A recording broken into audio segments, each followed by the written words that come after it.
My name is Janet Lavender Webb, and I am from this area, not in Kentucky, but Ohio. I graduated from Coal Grove High School. I did have atrial fibrillation. It was scary because it would come upon your body all of a sudden and without any rhyme or reason. And then it really scared me. Then when it got bad, I would come to the emergency room. And I did that twice, and both times it was pretty bad. After I was diagnosed, they put me on a blood thinner by the name of Eliquis. And there was also another pill that went along with that called flecainide. I guess it did the right thing, but it was not, I would get bruises everywhere. My husband has to go to the Coumadin clinic once every 2 weeks.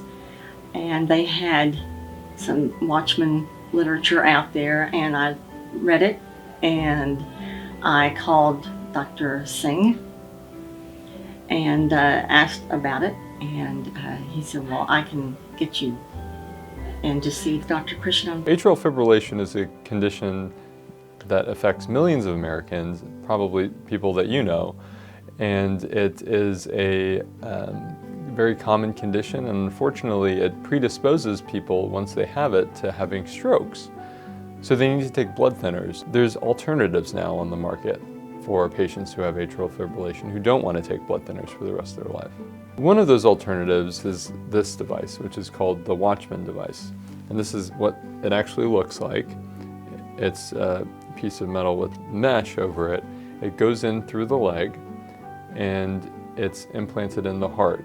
It's a one-time procedure performed under general anesthesia, meaning the patient is completely asleep, and then it lasts about an hour or so, and the patient goes home the next day. So it goes into a portion of the heart where the blood clots form in atrial fibrillation called the left atrial appendage, and it basically acts like a permanent door. This device can be placed there to prevent blood clots from forming and exiting the left atrial appendage and traveling to the brain, causing a stroke.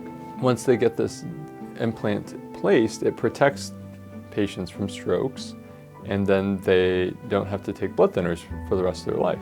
I was looking for something at that point. I really was. I didn't know what to do. But then whenever I saw that and it said the Watchman and then A-fib right underneath, I said, okay. I took it home. Dr. Krishnan runs a good ship. And then the anesthesiologist, he just couldn't be beat. And the nurses, they were all good. It was a good experience. And if you'd asked me if I would do it again, if I had it again, yes.